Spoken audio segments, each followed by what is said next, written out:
around for 30 years. Good morning. Already. Well, yeah, she was. But I was there before she was. Yeah. She came in.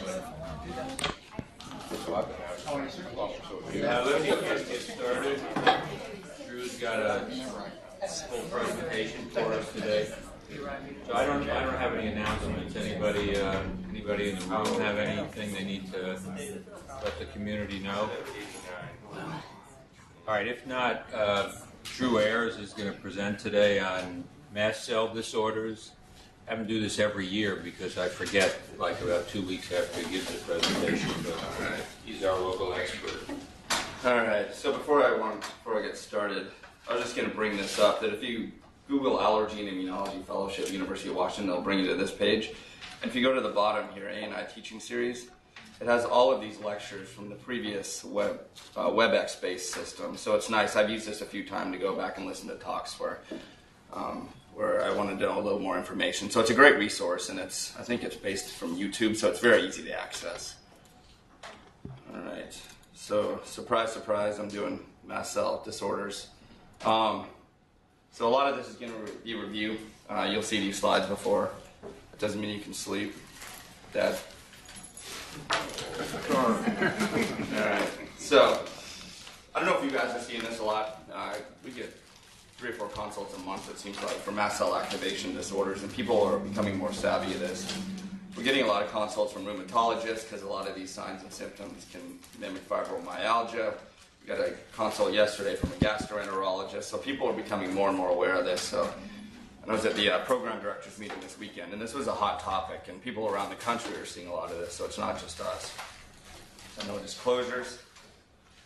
So I gave one of the 4 journal clubs in the past year, I did the role of the mast cell and some data as far as the evolutionary role, and not just us, but other organisms, and I'm going to review some of that data because I find it absolutely fascinating. Review mastocytosis, symptoms, the diagnosis, and the thing I struggle with is who do I screen? Because the diagnosis, as most of you probably know, it requires a bone marrow biopsy. So it's not a benign procedure, and it's an expensive workup. So we can't send everyone we're concerned about. And then this new classification of mast cell disorders and the new classification scheme that I've gone over before, and I really like this slide here. Breaking it down into primary, which is mastocytosis, and then monoclonal mast cell activation syndrome, and we'll go through the differential, or the difference between those two and how to make those diagnoses. And also this, wherever my mouse is, down here, there's mast cell activation syndrome, which again is becoming more and more of what I see, and I suspect a lot of you out there as well.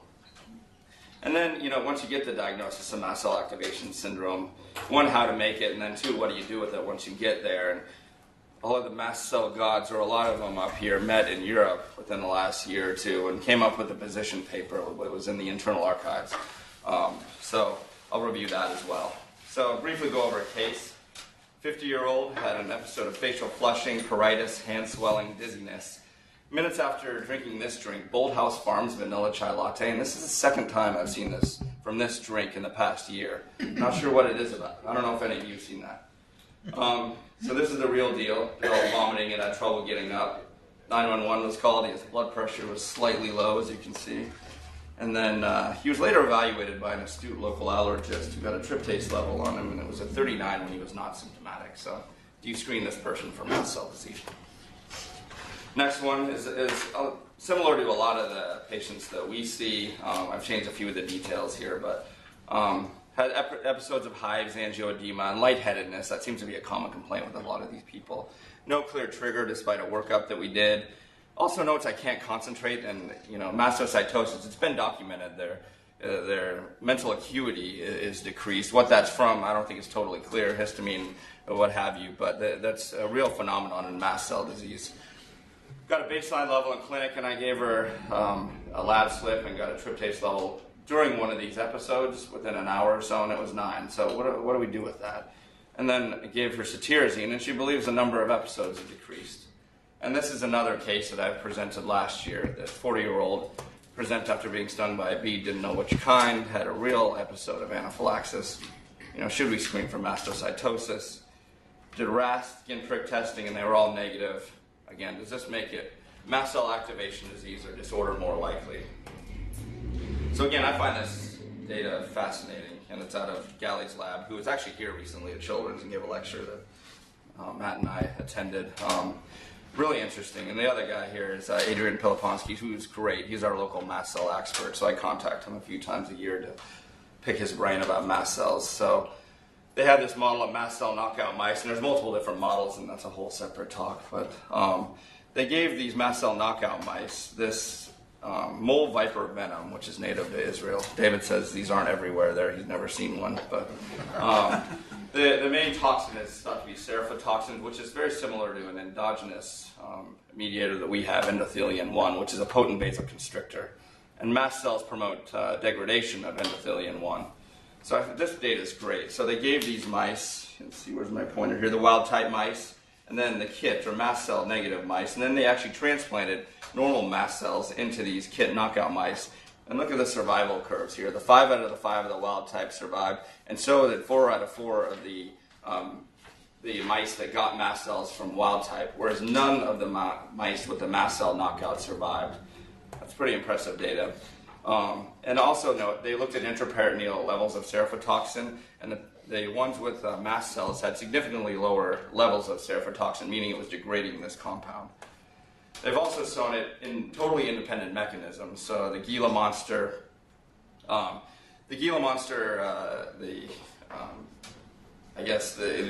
active compound is similar to VIP, which we all know can cause secretion of H2O and this diarrhea type symptoms, dilation of peripheral blood vessels, which drops blood pressure. And the presentation after getting bit by a Gila monster, I don't know if this is common down in Arizona or not, is similar to VIPomas. So similar to that, it's a totally different mechanism. These authors found similar results. And in this study, listening to Galley's talk, these mice are expensive. He didn't want to kill them off, so he looked up change in body temperature. And again, you have your wild type up here, your wild type that have been given bone marrow or have been given transplants with normal mast cells, and then your knockout mice. And they're totally different curves as far as how much their change in body temperature, which is similar to sepsis and the peripheral vasodilation. So they've also tested other venoms that have similar results. He said he gets NIH funding, so he should probably do some snakes that are in North America. So he looked at the rattlesnake, copperhead, totally similar results. The curves are strikingly similar. And what I find the most interesting is this honeybee. Meaning, for us, getting stung by a bee, while it's annoying, is usually it's not going to kill us, unless we're IgE sensitized. But these small animals, this can potentially kill them. So to have a rapid response to these venoms would be, evolutionarily, a good mechanism to help battle these toxins. And conceivably, if you had a disorder like mastocytosis, where you had an increase in number, an increase in the twitchiness of these cells, you can see this toxin and react to it similar to anaphylaxis is my postulate. But I find this data really interesting. So contrary to what I first... Oh, yeah. I know that mastocytosis is rare, but did they have any data on distribution of patients with mastocytosis? Like, do they tend to be around areas endemic with these snakes and... No. I don't think there's a... Oh, is there anywhere that mastocytosis is endemic? Meaning, is there a certain part of the country and is it localized to around these animals? And no, that's not the case. And potentially these changes have been going on over millions of years, and we've been moving a lot rapidly. It'd be interesting to see whether areas where there's native people and evolved around these creatures, whether you had an increased response. That's a great question, and I don't know. So contrary to what I first thought, mast cells aren't just there to give us job security and anaphylaxis. They have a lot of other purposes. So mediators, and again, this is a whole separate talk as well. A ton of different mediators. I highlight histamine here because that's one of the main mediators and one of the things that we obviously treat with our antihistamines, and then tryptase level, which is specific to these mast cells. And again, that's the surrogate marker, as you guys know. Mast cells aren't, unless you have a neoplasm and a significant increase in your bone marrow production, these mast cells aren't in the blood, they're in the tissue, so there's no good way to measure them by blood. So the tryptase is a surrogate marker that's fairly reliable as far as mast cell load. And then they also have different receptors. We classically think of the high-affinity IgE receptor, but they have IgG receptors. They react to complement. They react to toll-like receptors, and here's I just put this on here, one, because Theo Theartes is the one that put this paper together, and he's the one that comes out to these talks and has shown this slide before, but he does a lot of research in this, and these mast cells are incredibly complex. Which brings me to my next slide. I don't know how many patients you have with mastocytosis. I don't know, I have 5 or 6.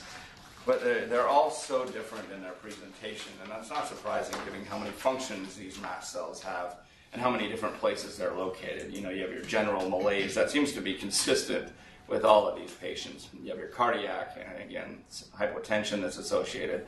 If they're located in respiratory, GI, bone, it's amazing. No 2 patients that I have are alike at all as far as their presentation, and that's not surprising given how diverse these mast cells are. So you can have symptoms due to these mast cell mediators. Obviously, respiratory symptoms of bronchoconstriction, the vasodilatory effects, reduced blood pressure, hypotension. Skin symptoms, diffuse pruritus, that seems to be the other one that's really common in these folks. And then the GI symptoms, and we just got a consult yesterday for someone that was having abdominal pain, nausea, vomiting, and they biopsied the gut, and there was 25 or some odd mast cells per high-powered field, and the tryptase was elevated. So Matt and I are working them up for systemic mastocytosis. So you get these consults from a lot of different people. Again, originally I was seeing some of these consults from the rheumatologist, given the overlap with fibromyalgia, but now they're coming from GI. So people are reading and recognizing this. And then you also have symptoms arriving from mast cell infiltration, whether that's in the skin, whether that's in the bone marrow, and a lot of these patients with more aggressive forms of disease have anemia, thrombocytopenia, they can get lytic bone lesions and fractures. And then, you should always check these patients for hepatomegaly or hypersplenism. A lot of the severe disease requires splenectomies. So, not only symptoms due to mediator release, but due to mast cell infiltration. So I really like this slide. Again, it goes through the disease associated with mast cell activation. So your primary, and we'll go over making the diagnosis of both mastocytosis and monoclonal mast cell activation disease. Allergic disorders, I'm not going to go over because we're all, I think, pretty good at recognizing these, ruling out other secondary causes. And then the idiopathic category, and this is the one, again, that's receiving a lot more press, if you will, and we're seeing a lot more of. So, again, we'll go over the diagnosis of these and then go over proposed diagnostic criteria, and there's been a few papers in the past few years that I'll go over. So to understand the basic pathogenesis of mastocytosis, you have to understand the KIT receptor and stem cell factor. So stem cell factor is a major cytokine involved in mast cell growth and differentiation. It not only increases the number of these cells, but increases the twitchiness, if you will. So they're more likely to degranulate when they come into IgE, and conceivably when they're activated through other mechanisms as well. So this KIT receptor has multiple purposes. Again, it's a receptor for stem cell factor. It's localized at chromosome 4. It's encoded for by c-KIT. It's a member of the tyrosine kinase family. Mast cells are different than other cells in the fact that most of the bone marrow progenitor cells have this KIT receptor, but they lose it as they develop. Whereas the mast cell has this KIT receptor, or the CD117, on it throughout its lifespan. And that's actually how they help identify these cells in specimens. And it's required to be activated for, again, the growth and survival. So here's a human or a KIT receptor. So you have your stem cell factor, which comes from a lot of different places, but from other mast cells, it comes from testes, fibroblasts, thymus, spleen, and it comes down and interacts with the N-terminal and causes phosphorylation, which activates through multiple different signaling cascades and results in increased mast cell growth and differentiation. So there's multiple different mutations that can happen, mainly in this catalytic domain down here. There's one that's classic, and you guys probably already know this. It's the D816V mutation. And in more than 90% of patients with mastocytosis, this is the mutation, excuse me, that you'll see. This is the one they screen for most often. And this causes autophosphorylation. It means you take this out of the equation. They're independent of stem cell factor. When they first started doing these studies, they thought maybe mastocytosis was due to an increase in stem cell factor, and that was found not to be the case. And again, the stem cell factor is taken out of the equation, and it just causes autophosphorylation well downstream. So, it goes through other mechanisms, as I kind of talked about already, and it also potentiates the action of the mast cell-mediated degranulation. So not only do you have an increase, but you have a more twitchy mast cell that's more likely to degranulate. So, as far as how you would treat these folks, you would think Gleevec would be a good choice. It's imatinib, and it inhibits the KIT receptor, but unfortunately, it does it upstream, and the D816V mutation takes place downstream. So it basically misses this, and it's totally ineffective in cases where they have the D816V mutation. Now, there are several other cases or several other mutations that you can look at. If they do have those mutations, you can try Gleevec, and it works for a subset, but it's a very small subset of these patients that it works for. So, that brings it. Oh, yeah. Is the KIT receptor absence of that, is that a lethal mutation? It's a good question. As far as I know, that hasn't been described. It's not in mice because they've knocked out the KIT receptor. But as far as I know, there are no humans described without mast cells. So conceivably, there's been no one with a knockout of that KIT receptor.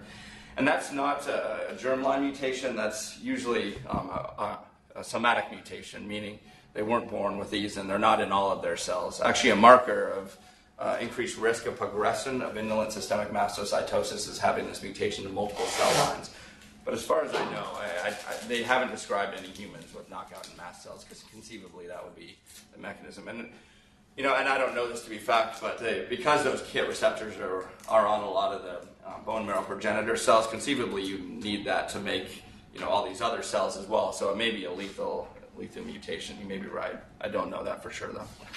I was going to ask, so that's a somatic mutation. Yeah. In the pediatric form, is it also somatic and those cells go away? Or that's a great question. It's usually a different mutation than the D816V, and I don't think anyone knows exactly why. Matt knows that he saw a patient this week with cutaneous mastocytosis. And as most of you know, those patients don't require a biopsy because most of the time the cutaneous form resolves in these patients. I think we looked up, a tryptase greater than 16 and history of a severe reaction. You should go ahead and look for a systemic form by bone marrow. But yeah, there are different mutations that cause it. So they think it's a totally different form of the disease. So, and I don't know if it's somatic or what I assume it is, but I don't know that for sure. It's a good question. So, as far as diagnosing mastocytosis, the diagnosis requires two things. One, you have an increase in mast cell numbers, which isn't the case for monoclonal mast cell activation syndrome. And you also have these mutations that we talked about. So, you have the major criteria, which is greater than 15 mast cells, in organ other than skin. Whether this is GI tract, I don't think that's totally known, but the classic and what we push for most often is to get a bone marrow looking for these things. The other things they look for is abnormally shaped spindle cells in the, or mast cells that are abnormally shaped in the bone marrow biopsy. They look for the c-KIT mutation, and they do this standardly if you send them to a place that knows what they're doing. Where is that, Drew? Is it huh? Sorry? Who does that? University of Washington does it. If you specify you're looking for mastocytosis, they run their standard panel. So, and I send them all to Virginia Brody. I don't know if she appreciates that, but she does it and does an excellent job. You also look for co-markers that shouldn't be on these mast cells, which are a marker of clonality, so CD2 and CD25.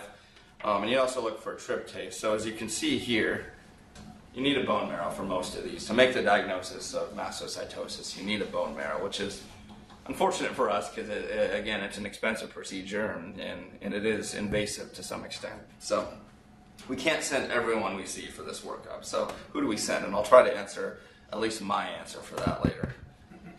So the monoclonal mast cell activation syndrome. It's, again, you have to have the symptoms consistent with mast cell mediated release affecting greater than 2 organs. But these lack the characteristic bone marrow findings of the clusters, meaning you don't have the increase in number that you see. But you do have 1 or 2 of the minor criteria, and you have to take baseline tryptase out of this. So the most common ones you see in this monoclonal mast cell activation syndrome is they won't see those nest of mast cells, but they will see the c-KIT mutation, D816V, and they will see these abnormal markers of clonality. So you have an abnormal clonal disease in this. And these patients present a lot like mastocytosis.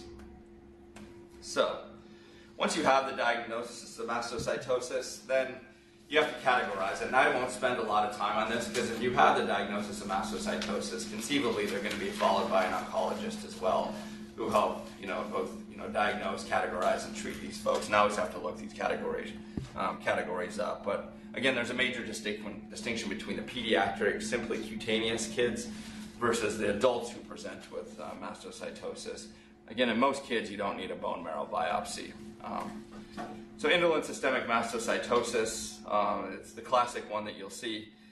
Most of these people have a normal life expectancy, which can be fairly invasive in their lives, meaning they have worried about anaphylaxis and flushing and things like that. But overall, they do have a normal life expectancy. Increased risk of progression, and I check these on the patients every few years, or at least I check a beta-2 microglobulin.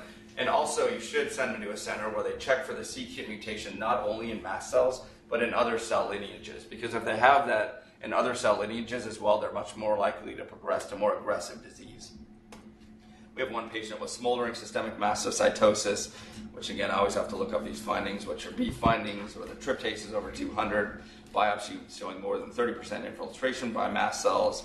You have some myelodysplasia, you have hepatomegaly. So when you see these patients, I always try and do a hepatosplenomegaly exam for them as well, in addition to a fairly thorough skin exam. True. What does beta-2 microglobulin have to do with this, other than we don't know. It's is? I'm blanking on what it is, what part of the it's part of a I think MHC receptor. You know, Kevin?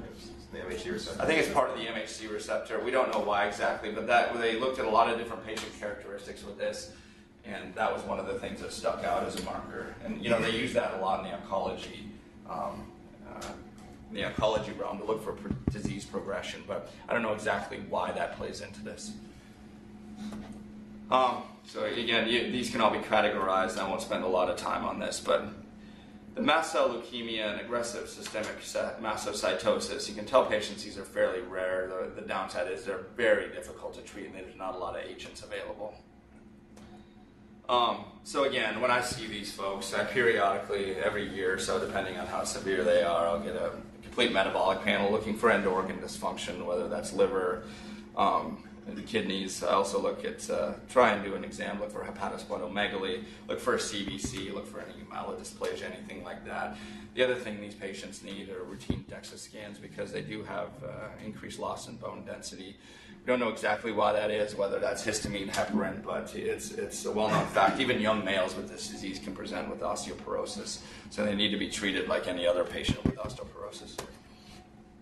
So, what if the patient doesn't meet criteria for mastocytosis and monoclonal mast cell activation syndrome? So we have this mast cell activation syndrome, which is, again, I think a hot topic. And there's two recent articles that have come out, one in JACI in 2010, and then this most recent one in 2011 that I'm going to go over, where a lot of the mast cell experts met in Europe and discussed, how patients can meet this criteria. A lot of people are walking into my office with a diagnosis, but it's not clear how it was made. So I really like this paper because it gives me at least a guideline to go by to say, you're fairly suspicious for mast cell activation syndrome or you don't meet criteria. So it's really helpful to me because, as you know, the symptoms are so different in every patient. So this was first proposed in 2010 by Aiken, Valen, and Metcalf. And the diagnostic criteria, anaphylaxis symptoms, otherwise hitting two organ systems, meaning this can't be just a localized phenomenon, it has to be diffuse. You have to have improvement with some of the mediators that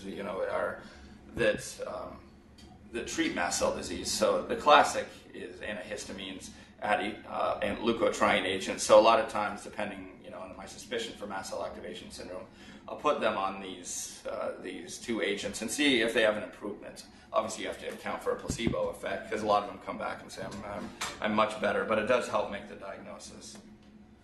This is the one I struggled with, an increased mast cell activation marker. They use the cutoff of 15. If it's greater than 15, that meets this criteria, but lower than that, if you have an increase in it when they're symptomatic, that can be a marker as well. And what's an increase? It's hard to say. If they have a baseline level of 5 and they come back with 6, does that meet the criteria? I really struggled with this.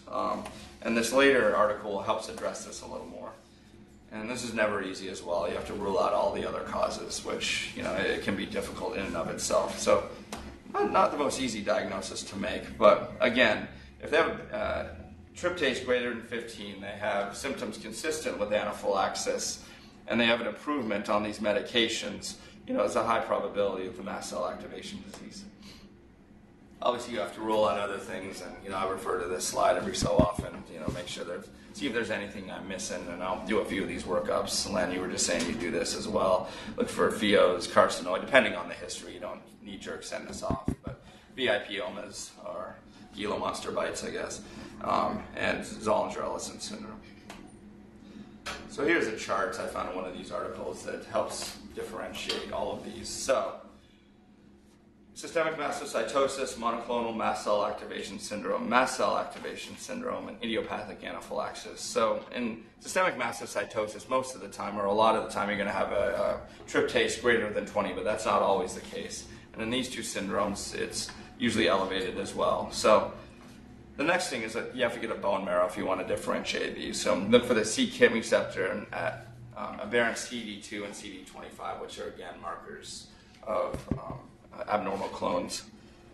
And then the difference between these two, the systemic mastocytosis and monoclonal mast cell activation syndrome, is these have an increased number diagnosed on bone marrow biopsy, and these don't. But again, they both have abnormal clones of mast cells. So I refer to this paper all the time. So who do we send for biopsy? And again, I struggle with this, and this is the one I look at several times per year. So it's the group out of Spain, which is a tertiary center looking at mastocytosis, and they have a ton of patients, and they're good at working these folks up. So they had 83 patients that were referred here that were willing to do a bone marrow biopsy. So they're obviously very motivated patients that had symptoms of mast cell mediated release, syncope, hypotension, dyspnea, abdominal cramping, diarrhea, flushing, urticaria, angioedema, and again, they try to get more than 2 organ systems involved for the systemic component of it. Bone marrow biopsy was performed on all these folks, and they did the whole workup: c-KIT, CD2, CD25. You look for spindle-shaped mast cells, etc. So to understand this paper, and that's another thing I have a lot of difficulty with when I review this literature. Everyone has different annotations for these different disorders. So in this paper, they referred to mastocytosis as indolent systemic mastocytosis, and the S- means without skin symptoms. Then indolent systemic mastocytosis with skin symptoms, and they used this as a control group because they had a large group of these type patients as well. They did a thorough skin exam on these patients, and none of them had cutaneous mastocytosis on admission. So again, these patients, if you're worried about it at all, do a thorough skin exam looking for urticaria pigmentosa or other strange lesions. Clonal mast cell disorder is the same as monoclonal mast cell disorder, meaning there were abnormal clones but not the increase in number. And then idiopathic, where it was non-clonal mast cell disorder. In other words, this is the same thing as mast cell activation disease. So 83 patients were enrolled. They had mast cell symptoms and elevated tryptase, but a lot of these didn't have significantly elevated tryptase. One of them had a tryptase at 2.7, so it was unclear what their cutoff was. And then they have biopsy performed. So 51 of them, 61%, had a clonal mast cell disorder, meaning indolent systemic mastocytosis was a majority of them. A small number had the CD2, CD25 KIT mutation, which was 3. So a good proportion of these folks actually had the disease. And then 32 had a normal bone marrow examination. And they compared these to a control group of 114 systemic mastocytosis with skin symptoms. Again, these weren't included in this analysis. They were just used as a control group. I look at this table all the time. So here's your non-clonal mast cells, so mast cell activation disease. Your indolent systemic mastocytosis without skin symptoms, and here is your normal patients, or I guess patients with cutaneous mastocytosis. So as you can see, when you're working these patients up, if they don't have skin symptoms and they're male, they're much more likely to have the indolent systemic mastocytosis without skin symptoms. Another thing that that you notice is the patients that we're working up are usually older. They're the same age in the monoclonal mast cell activation syndrome and indolent systemic mastocytosis group as a non-clonal disease. But the patients presenting with cutaneous mastocytosis usually do it a lot younger. So in your younger patients, make sure you do a thorough skin exam. And then the tryptase level were significantly different between the two groups. So people without clonal disease had an average tryptase of 15, whereas it was 25 in the patients that did have clonal disease. Paul? Is urticaria pigmentosa an absolute exclusion for this disorder? Because you keep saying do a thorough skin exam. No, they all meet the criteria, depending if you do a bone marrow biopsy, they all meet the criteria for indolent systemic mastocytosis. Does that make sense? These patients, with and without the skin symptoms, all meet indolent systemic mastocytosis. The difference is the people presenting to our office, usually they'll notice these rashes first. So they'll usually go to the dermatologist in my experience. I have a few patients that were seen for a rash. They were biopsied, had these abnormal mast cells, and then they went for bone marrow biopsy, and that's how they ended up with me. A lot of the patients with the skin symptoms usually present in different places, but we will see this as well, and that's why it's always important to do a thorough skin exam when you see these folks. So these all meet these criteria. These patients were more difficult in the fact that they didn't have any skin symptoms, so they wanted to know, which is typical to what presents to our office, in patients without skin symptoms, how likely is it that they have this clonal mast cell disorder? So how many people with UP do have systemic mast cell disease? It's a good question. I don't know the answer, but in kids, I think it's relatively low. In adults, there's a high prevalence, so I would guess 80-90%.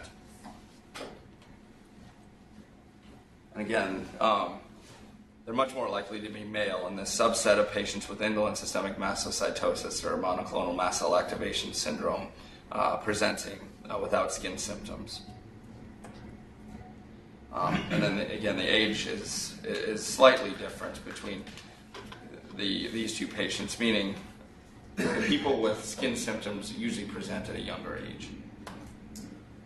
And then the patients, obviously, and this isn't a surprise, I guess, the patients presenting with urticaria pigmentosa or lesions like that have much more pruritus than the patients that present without skin symptoms. So I find this interesting as well. So you have your percentage of patients over here, your indolent systemic mastocytosis, and your non-clonal disease. So the first thing you notice is the patients reacting to insects are much higher if you have a clonal disease when compared to the patients without bone marrow findings. Also, the patients in this group, the non-clonal disease, are much more likely to react to drugs, and the most common of those was amoxicillin. And neither of these groups had high rates of reactions to foods. And I don't see a lot of that. I don't get a lot of referrals for food allergy getting worked up for indolent or for mast cell mediated disease. Drew, what about the amoxicillin? What type of reaction is that? I don't know. They didn't explain what the reaction with amoxicillin. Conceivably, it was an anaphylactic type reaction, but they didn't say that in the paper. Another interesting thing in this study was that IgE was found, or patients with a history of anaphylaxis to Hymenoptera or a systemic reaction to Hymenoptera. Specific IgE was found in 35 of the 41 patients, or 85%. All 6 of these patients had indolent systemic mastocytosis, so an extremely high percentage. So patients presenting with real systemic symptoms after sting, there's a very high prevalence of mast cell mediated disease. And this has been shown not only in this paper, but other papers. Again, another great slide that I refer to a lot. So this white bars, non-clonal disease, meaning no findings on bone marrow, and the black bars are indolent systemic mastocytosis. And if you look at this, there seems to be 2 specific groups here. One where in the non-clonal disease, where urticaria, angioedema, and dyspnea are much higher, and then this indolent systemic mastocytosis patients where syncope and hypotension are much higher.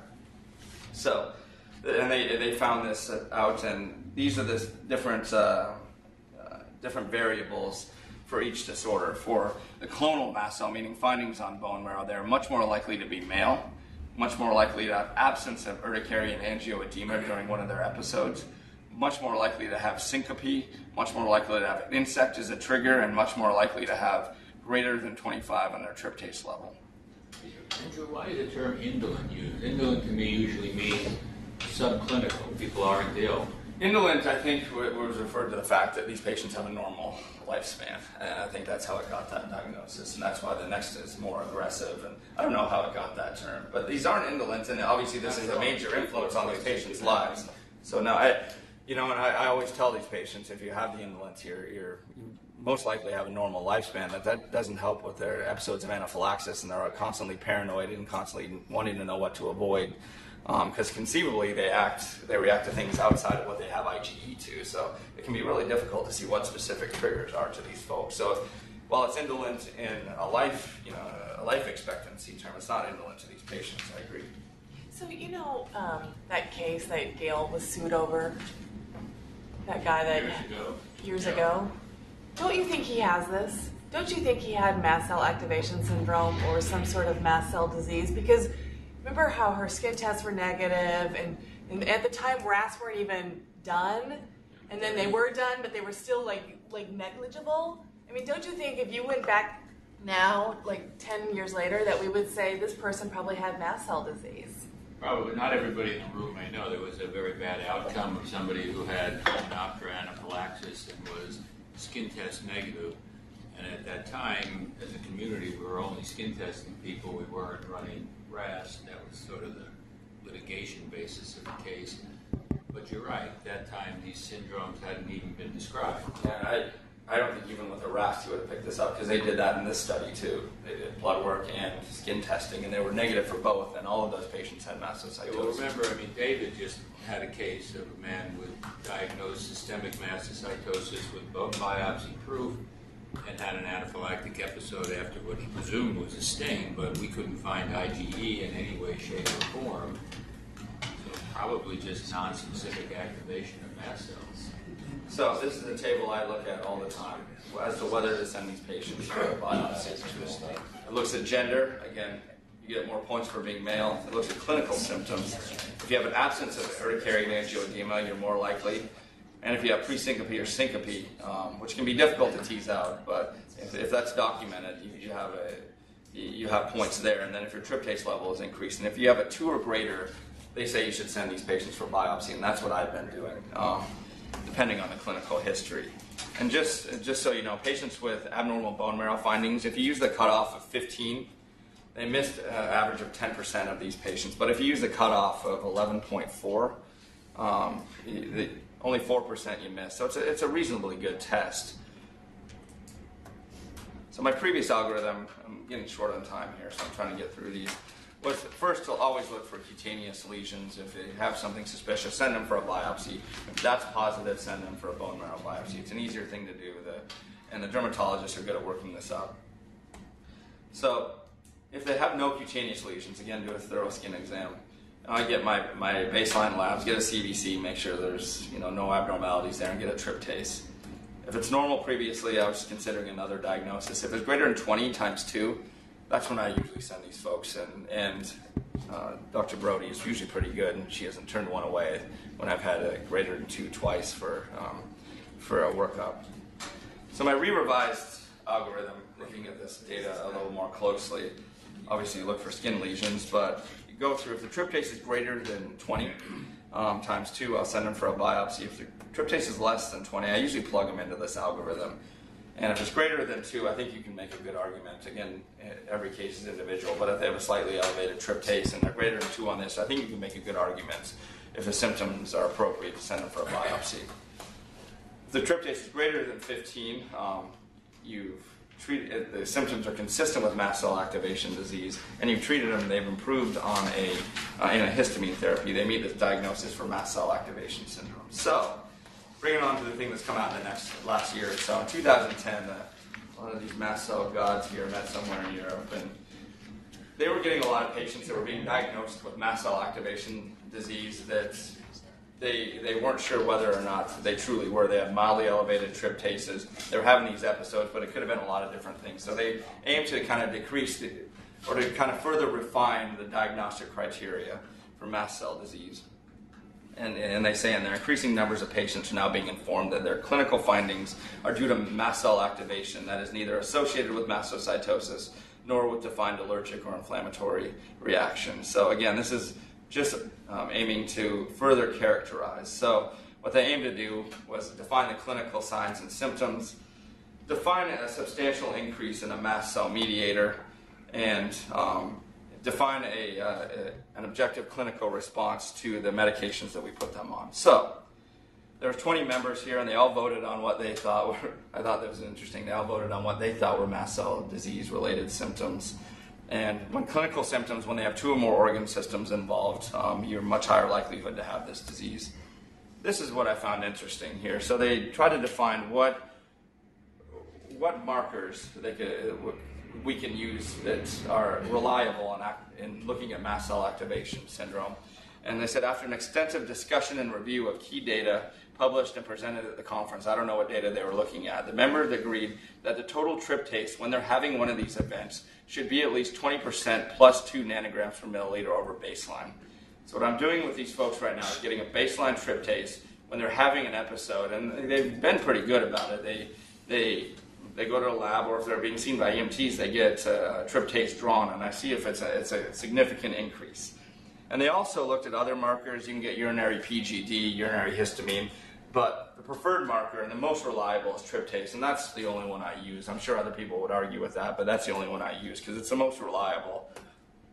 And then response to therapy, they state that the only one you can reliably say is treating mast cell disease is antihistamines, but they say that glucocorticoids, cromolyn, COX inhibitors, leukotriene receptor blockers, etc.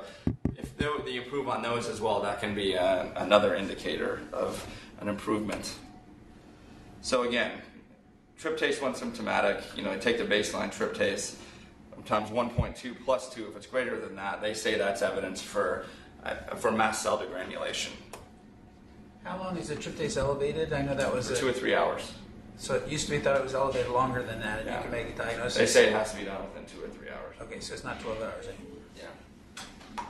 So once you get this mast cell activation disease, they make the argument that's only the beginning of, you have to look and see what's causing it. So the only way to differentiate between this idiopathic and the primary is to get a bone marrow biopsy. And to their credit, they didn't advocate that all these patients that are diagnosed with mast cell activation syndrome, mast cell activation disease, get bone marrow biopsy, but it should be taken in an individual case-by-case basis, I guess, depending on how motivated the patient is and how motivated the oncologist is as well. And then looking for secondary causes, and I think we're pretty good at this, looking for allergic, autoimmune, neoplastic causes, because they can cause a secondary increase in these mast cell mediators. So. And, these aren't mutually exclusive, meaning if you have primary mast cell mediated disease, the folks with mastocytosis have IgE at about a similar proportion to patients without mastocytosis. So you're going to get, your skin test conceivably should be positive in the same amount that they are in a normal individual. And the patients with mastocytosis actually have a decreased level of IgE compared with other patients. And they think that's because there's so many mast cells are sucking up all the IgE, but there's no firm reason for that. So my re-revised algorithm going on that. Again, look for a tryptase greater than 20. And again, they have to have symptoms consistent with mast cell disease. They can't come in and say, geez, my head hurts and I can't concentrate. They have to have real mast cell disease symptoms and greater than 2 systems. So if it's greater than 20 times 2, I feel comfortable sending for a biopsy. If it's less than 20, I usually plug them into this algorithm here. And if it's tryptase is greater than 15 and they meet all those other criteria, you can diagnose this with mast cell activation syndrome. Also, because again, these patients are very motivated to see what's causing their symptom. I get a baseline tryptase and I send them out and have them get tryptase drawn. And to a large extent, everyone that's got it drawn during an episode has not been elevated. So I can tell these patients it doesn't look like mast cells are causing the majority of your symptoms. So it's something I can sit down and discuss with them and go over the criteria. So again, if you get the diagnosis of mast cell activation disease or syndrome, rule out other secondary causes, and as per your discretion, rule out primary disease. Drew, in that algorithm, at +2 at the end, you mean times 2? You have to run the test twice? No, they say, so it's 1 point, so they want a 20% increase in baseline +2. So let's say you have, you're making me do math here. Let's say you have a level of 5. Do baseline 10. Do a baseline 10, and they have to be 14. Yeah, if you have a level of 5, you'd have to go to 8. So. Drew, the monoclonal mast cell abnormalities seem to be a growth a problem with excess growth of the mast cells. Monoclonal activating syndrome seems to be some sort of a functional aspect that we don't understand. Now, is it in the monoclonal? Is the reason why the mediator symptoms are seen? There's just too many mast cells, or do they also have that same? The mast cells, they believe, are functional. They're more twitchy. They're just not the increase in numbers. And when they followed in the study I went over previously, when they followed a lot of those patients over several years, their tryptase levels increased. So they had the 3 minor criteria.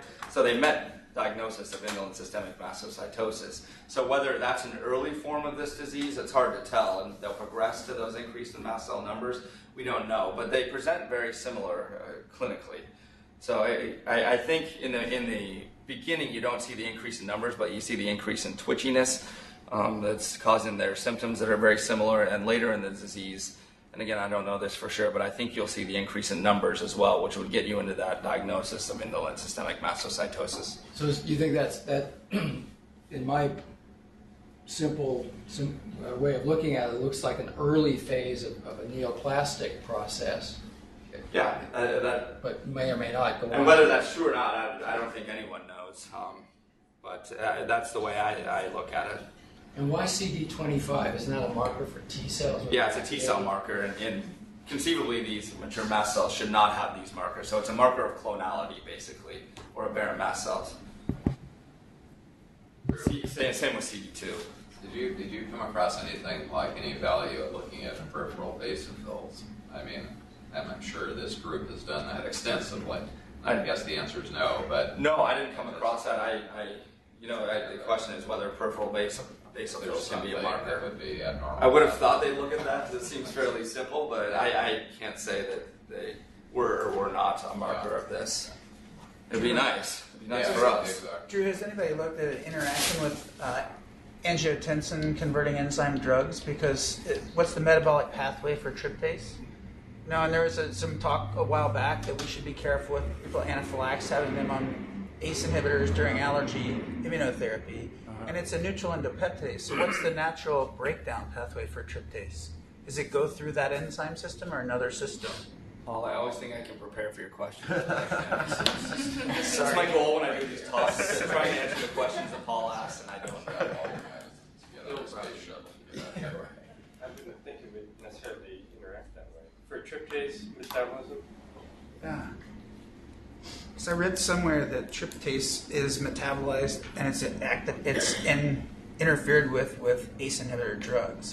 And I didn't know, because so many of our adults are on lisinopril when they come in. I haven't read that tryptase is affected by ACE inhibitors is all. It is affected by people on dialysis and a few other things. And I know that from experience. We have a fair amount of dialysis patients in the UI get tryptase on them. Of course, they're through the roof, but in reading the literature, the average patient on dialysis, their tryptase is 15 to 20. Art Vay typed in a question asking how many people with idiopathic anaphylaxis, have you worked them up, have some sort of mast cell disorder? The patients I've seen in the last year, I've worked them up, the idiopathic anaphylaxis, and I haven't found one yet, but I do tryptase on all these patients now and put them through this algorithm. So it's interesting, if nothing else. And I'm telling them if they do have an episode and they meet all the criteria, again, you have to rule out all the secondary. And if you rule out everything after meeting the diagnosis of mast cell activation disease, you're left with idiopathic anaphylaxis. So if you get through all these algorithms, you're diagnosed with mast cell activation disease, that's when you're left with idiopathic anaphylaxis. So the difference between, I used to tell them we're not going to find a cause, and now I look for these markers, try and diagnose them with mast cell activation disease, and then work up primary, secondary, and tertiary idiopathic. What's the normal function of these enzymes? What do mast cells normally do with tryptase and kinase in normal health? I didn't ask that one. Theo Fiardes touched on that, and I believe his answer was he didn't know exactly what it's like in airway, the tryptase could be important for breaking down the extracellular matrix, something like that, so get a mucosal surface. I mean, if you're speculating, that's yeah, what we know, but we don't know. Yeah, I mean, when I saw his talk a couple years ago, he said, if you listen to this talk, you may disagree, but I believe he said we're not exactly sure the function of tryptase, and we only use it because it's so specific for these cells. So here's a simplified algorithm that I use. Symptoms consistent with mast cell. If it's, again, if it's greater than 20, get a bone marrow biopsy. If it's less than 20, it's still consistent, run through the algorithm. And if it's less than 2, I always give them a lab slip and tell them to have it drawn. And, these patients are highly motivated and want to get this done. And either way, you can have a good answer for them. And I always tell them, it's according to, our experts in the literature that I've reviewed, this is the criteria for this mast cell activation disease, and you either meet it or you don't. And they're usually pretty happy with that. So back to our first case, the real anaphylaxis after this bullhouse drink. Tryptase, again, an astute local allergist drew that and got 39. So if you plug them into this algorithm, the score is 8. Greater than 2, you get a biopsy. This guy had mastocytosis, and we could have told him that before. He had the abnormal CD2, CD25, the abnormal populations of mast cells greater than 15. He had the D816 mutation, and he had so he met all the major and minor criteria. So this guy definitely has mastocytosis. The next case is not as straightforward, and I made up elements of this. So they have the symptoms, they improve on a mast cell mediator or a drug that treats a mast cell mediator, and again, they advocated for antihistamines, which are the most important. And the tryptase level increased greater than 1.2 times baseline plus 2. So they meet this diagnosis for mast cell activation syndrome, and then the next thing to do is find out whether it's primary. This isn't a real patient, but I don't know if I would send them for a biopsy. I think the next step in this is to see, once they meet this disorder, send them all for biopsies and see how many of them actually have clonal disease. But until that, I'm not routinely going to send them for biopsies unless they meet those criteria. So with her, just plugging her into the algorithm, hers was 0, so I didn't send her for a biopsy. And you can argue either way against this, but this is how I look at these patients. So, I don't know how much time we have. We've got to race through this. So I presented a lot of this data before, so hopefully it'll be a review for a lot of you. So this group in Italy, Bonadonna's group, looked at 379 patients consecutively with systemic symptoms after Hymenoptera sting. And they took their cutoff as 11.6 or 11.4 for tryptase. And 42 of those patients had a tryptase greater than that. 34 agreed to biopsy. I don't blame the other 8 that didn't. And in this study, 21 were diagnosed with indolent systemic mastocytosis, so a high degree of these folks. And if you also put in this monoclonal mast cell activation syndrome, which again is just a marker of clonality, you get another 9 of them. So 30 of the 34 had abnormal mast cells on their bone marrow biopsy if you use that cutoff. Also in this study, 4 of the 379 had a negative workup for IgE, and all of them had mast cell disease in the bone marrow. So if you're getting these patients that have a real history that have negative, I would screen them with a tryptase. If it's greater than 11.4, I would send them for a biopsy. So as far as patients with normal tryptase versus greater than 11.4, the average age was older in these folks.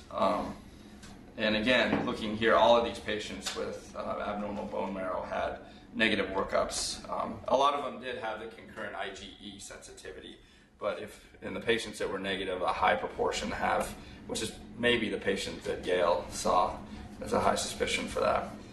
And then these patients also that have an elevated tryptase are also more prone to have a serious reaction, meaning they had grade 4 anaphylaxis.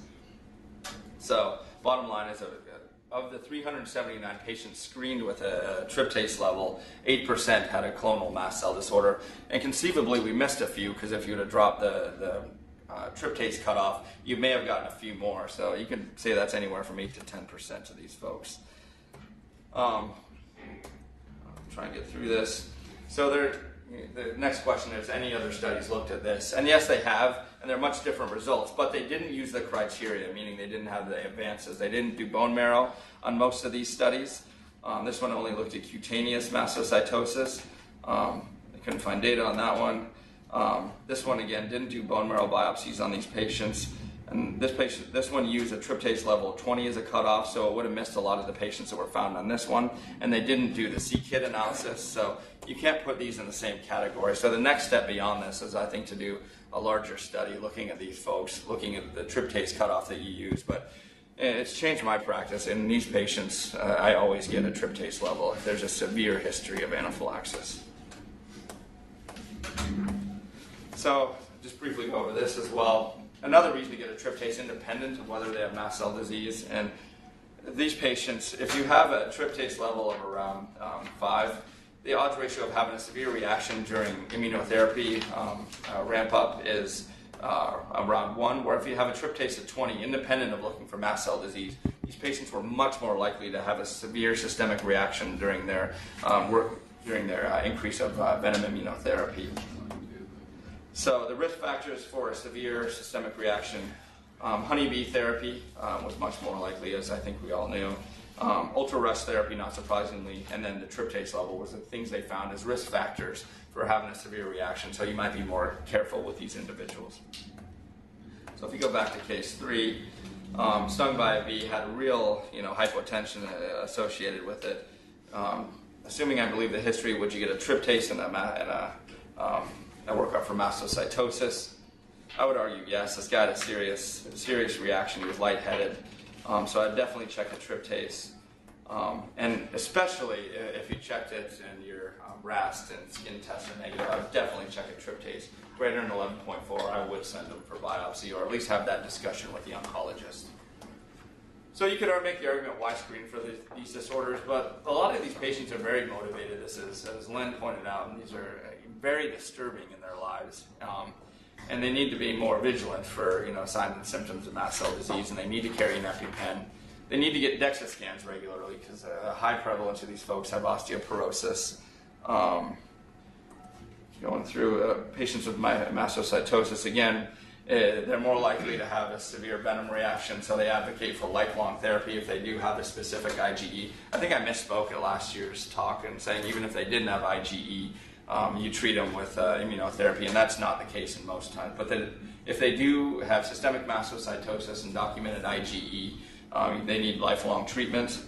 And then there are new therapies likely on the way. The preliminary studies looking at other kits or the target kit have been disappointing, but conceivably there's a lot of research going into this. And someday, if they have this D816 mutation, they may be able to have directed therapy towards that. All right, so bottom line here, symptoms consistent with mast cell disease in greater than 2 organ systems. Check a tryptase greater than 20 times 2. I usually send them for bone marrow. Less than 20, I'll usually put them through the algorithm. Greater than 2, consider bone marrow. And if less than 2, I usually give them a lab slip. See if the tryptase is increased. Diagnose them with this mast cell activation syndrome. Then look at other secondary causes, try and rule that out. And depending on patient motivation, tryptase level, and oncology motivation, you can make the argument to send them for a bone marrow biopsy to rule out clonal disease. Also, if they have these symptoms after they're stung, I usually will check a tryptase, and if it's greater than 11.4, I will consider a biopsy at that point as well. I bring this up because whales have mast cells, but we just got back from Mexico. My wife shot this picture while we were out whale watching. So it's a humpback male, and thank you guys for listening. Thank you. Is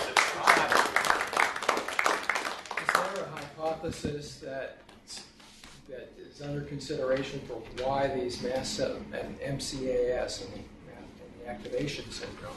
What's the abnormality that makes these cells release histamine so readily? That's the thing. We don't know. That once you get to that mast cell activation syndrome disorder, that's not the end of the workup. You need to rule out secondary causes, which I think we're pretty good at. Not only allergic things, but rheumatologic. I always screen for joint swelling. Consider sending them to a rheumatologist. Other neoplastic processes, depending on a lot of bone marrow diseases can have a secondary increase in mast cells, so you consider getting a peripheral smear on these folks. And then, again, depending on patient motivation, and if this does come up, I'll probably have a conversation with the oncologist. If the patient's motivated, if the oncologist is motivated, I might send them for a biopsy to rule out clonal disease. But again, once you get to that diagnosis of mast cell activation disorder, that's not the end of your workup. You need to try and figure out why these cells are increased, whether it's primary, secondary, or just idiopathic. And you may just be left with something like idiopathic anaphylaxis. Those sound like the idiopathic urticaria patients that we're not supposed to work up anymore. Right. Yeah. That's a good question, yeah. Drew, when they do bone marrow biopsies, do they use markers to look for these cells, or is this just on visual inspection of the bone marrow?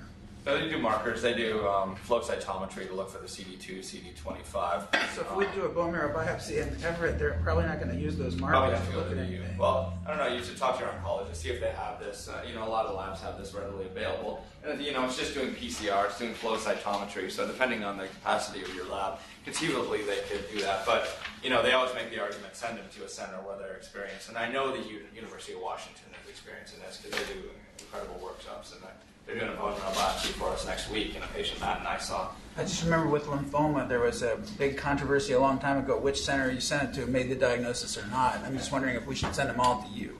Considering these are considering these are fairly normal tests, RT-PCR and flow cytometry, and I guess it's up to the pathologist as well whether they're comfortable looking for these mast cells on staining and things like that. So, I would talk with the oncologist, see how comfortable, and see if it's something they could get up and running. If not, I know the university, they wouldn't have to go too far, I guess. And what do you do with the people that have a really high tryptase in a normal bone marrow biopsy? Great question. I had one of those, and they meet the mast cell activation syndrome diagnosis. So you go through primary. You've ruled out primary at that point, and that's good. But you always look for secondary causes, and at the end of the day, you may be left with idiopathic anaphylaxis or anything. But you've done your due diligence in the workup, and as Chuck said, this may be like idiopathic urticaria in the future, and we may just say, don't work this up. But and again, I heard at the meeting over the weekend, around the country, people are getting more and more consults for this workup. So, I think we'll see more of this in the future. So Bill Anderson wrote a question. If most patients have a normal lifespan and no evidence of immunologic disorder, or evidence of end organ damage, how does a bone marrow change your treatment? So on that last slide I brought up, it does change your treatment. These patients need to have EpiPens, and they need to be followed. They need to get yearly DEXA scans. They need to get yearly complete metabolic panels looking for end organ dysfunction. They need to get a CBC because these can progress. 10% progress, which is a fairly high rate. So these patients do need to be followed. I have patients with mastocytosis that aren't on any medications, but I still have them back every year to screen for these type things. Do a good exam. If you find any abnormalities on your abdominal exam, get an imaging. So I think they do need to be picked out. I would make that argument. You could argue against that, but you should follow these patients differently than you'd follow an idiopathic type disorder. Is there any role for blind skin biopsies? Years ago, that's what they suggested. I remember systemic mastocytosis with our skin lesions was presenting as idiopathic anaphylaxis. Remember the people from Vanderbilt suggested that many years ago doing the blind skin biopsies. Obviously, just anywhere. Just to have increased mast cells in the skin, even without. I didn't see anything about I think it's really right. Language that's for prescriber or the school. I've asked the dermatologist that are lost that I'm trying to see if docs are on board. I never saw that. Because in some states they have a lot, the docs are too shy. It doesn't get easier, it's hard to Well, that's kind of. Yeah. You're not talking about coronary artery disease. So I'll send that to you. Yeah.